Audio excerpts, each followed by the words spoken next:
I'm dealing with light, it's not doing what I want. The sun is keeping going behind clouds. Welcome back to Dead Good Book Reviews. I'm Judith, and today I'm bringing you a review of To Sleep in a Sea of Stars by Christopher Paolini. I recently read this, and if you want to see my thoughts as they developed throughout the week that I read it in, you can watch that reading vlog, but I'm going to try and condense those thoughts down into what I hope will be a coherent review. Some disclaimers before we start off. The lovely people at Tor were kind enough to send me this finished copy for me to review it a little bit ahead of pub date. They sent it to me for free, but that hasn't impacted my opinion at all, and no one is paying me to talk about books. It's going to stay there, because I don't have the upper body strength for that. I'm going to keep this review as spoiler-free as possible. I am going to talk about the plot of the book, so if you want to go in completely blind, that's absolutely fine. Click away now, come back when you've read it.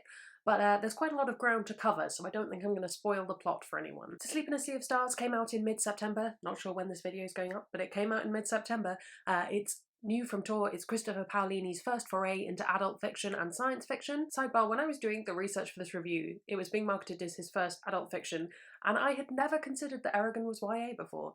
But yeah, it really is. If you've not heard of Christopher Paolini before, for whatever reason, comas, living under rocks, unsure what else. Christopher Paolini is probably best known for writing The Inheritance Cycle, which obviously starts with Eragon. They were a bit of a publishing whirlwind, first released in 2002. A bit of a phenomenon, mainly because Christopher Paolini was very young when he wrote and published these, and we know how publishing loves oh, but they're so young and already have a book published narrative. I don't want to ignore some of the various controversies to do with those books, but that's not what we're talking about here. We're talking about this book, which is coming, you know, almost 20 years on from Eragon's first pub date. So we'll save that for a future video when I talk about The Inheritance Cycle and my nostalgia to do with it. One is missing, I'm currently reading it. Suffice to say, I have oodles of nostalgia for The Inheritance Cycle. It was one of the first big epic fantasy series that really floated my particular boat. That being said, I recognise that for a lot of people it's not all that hot. So I was very excited to read Christopher Paolini's new book and see kind of what had happened to his writing in the intervening time. A book in a genre that I'm less familiar with, and without that nostalgia lens attached as much as I humanly could.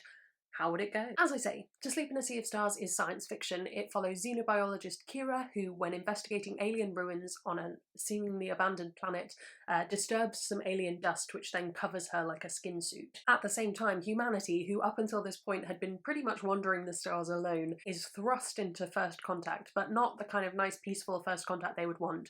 It's pretty much interstellar war. Kira finds herself having to navigate pretty much a whole new universe, and also struggling to fight for her own survival and the survival of the human race. To preface this review, I'm going to go in assuming you haven't read The Inheritance Cycle, because that makes most sense to me. All I will say for those who are fans of The Inheritance Cycle, there are a few fan service moments in this book. They're pretty easy to spot. I'm sure there are some that I didn't notice, but they are there.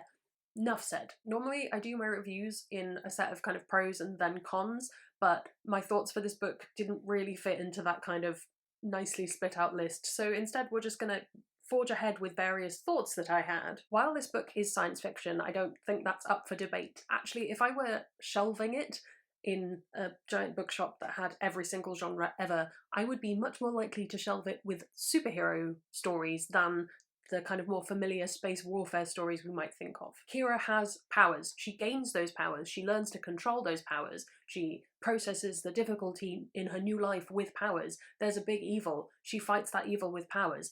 It's a superhero narrative that we're all quite familiar with. I suppose my point here is similar to one that I've seen mentioned in other videos, is that this is quite a soft sci-fi book. I actually see that as kind of a pro. If this book had spent ages explaining to me how faster than light travel worked, I probably would have switched off within the first 100 pages.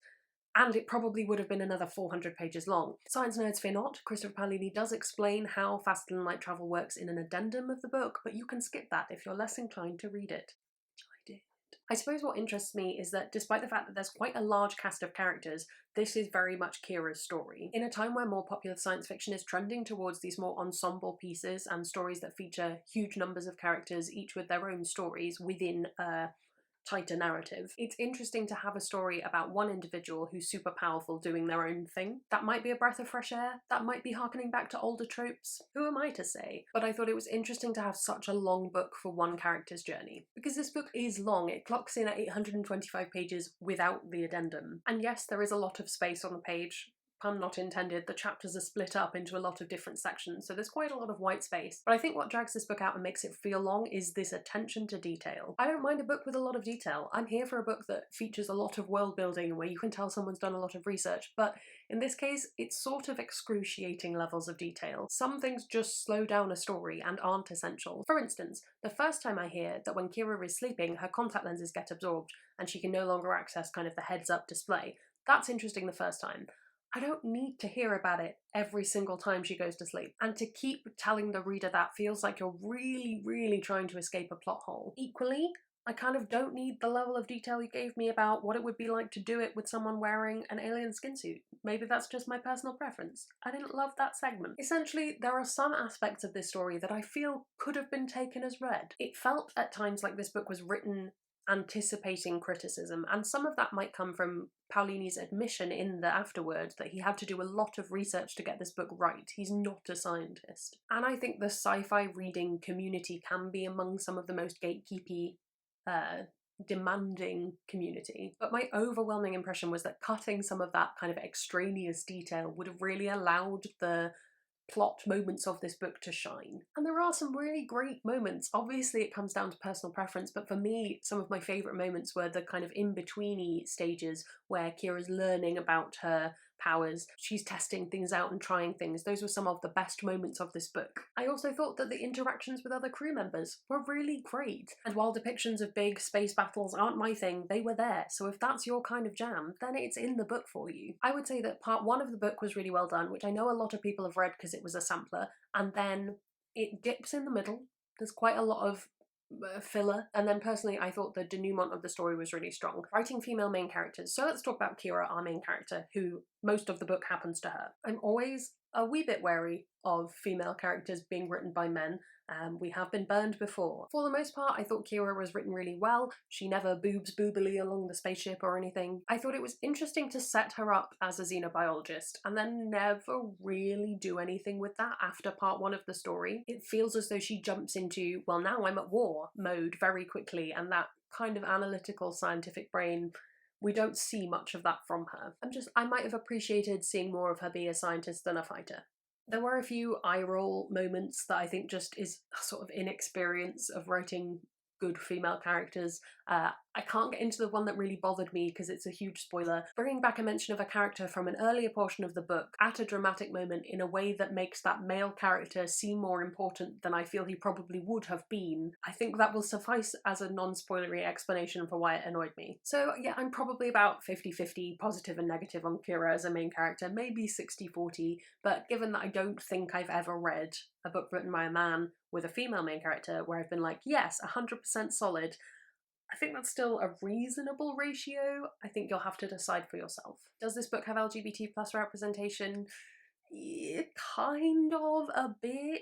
I feel like at this point it's probably the echo chamber I live in. I feel really weird reading books set in the future where it's still acknowledged that gender is a binary. Normally I would just sort of be like, this book isn't about that, and move on. But there's one moment in this story where there's a discussion of humans being referred to as two forms, and is that because men and women? And a part of me was waiting for someone to say, ah yes, but you know, some people aren't just men or women, and also those things are kind of a construct. Do you know what I mean? Essentially, it's not what this book is, and I wasn't expecting this book to be queer sci-fi. It didn't upset me, it's not problematic, it was just one of those things where there is better queer sci-fi that you can read. Those looking for LGBT plus sci-fi can just shuffle along. We'll all reread Becky Chambers and cry. As ever, I don't have a huge amount of sci-fi that I have on my shelves that I can compare this book to or give you other things you might want to read. I've already mentioned Becky Chambers. Solid, always go for Becky Chambers, it's good fun, it will make you cry, but it is good. I always mention Children of Time and Children of Ruin. In this case, Children of Ruin is probably closer. I can't go into why because spoilers, but the sequel to Children of Time is very good. I also wanted to bring in probably the only other hard sci-fi book I've ever read and really enjoyed, and that's The Quantum Magician, which is like if you got slapped in the face simultaneously by a sci-fi book and a physics textbook, and someone just sort of smushed your face in the middle. That's The Quantum Magician. It's also a heist. Should you read this book? This book, not this book. This book. Should you read this? It's a bit of an academic exercise. You've watched this far through the video. You know if you want to pick up an 800+ page book at this point. What I would say is go in with decent expectations. I went in with kind of middling to fair expectations with a friend who had DNF'd, knowing I would probably finish it, but not expecting to have the best time. And I had a fairly good time. The bits I liked, I really liked. There's just a lot of other stuff in this book. I think if you're expecting this book to blow your mind and make it to your top 10 books of the year list, you might end up feeling a bit disappointed. I actually think this is a book to read in kind of as short a time period as you can cope with it, because otherwise you're going to get bored. So maybe it's a good book to have on hand if you're going on holiday and expecting to be stuck in an airport for a long time, though you probably need to put it in your carry-on luggage because else it'll take your whole baggage allowance. Thank you so much for watching this video. I hope this has been informative in some way, shape or form. Comment below if you are planning on reading this or if it's not something you're interested in. Let me know. While you're down there, you can also follow me on all of my social media. You can also subscribe. It makes me feel loved and appreciated. That's all from me, and I will see you in the next one. It's gonna be some bloopers now. It's been how fast than science. For instance, it's interesting to me that the first time, suffice to say, I have oodles of nostalgia for this series.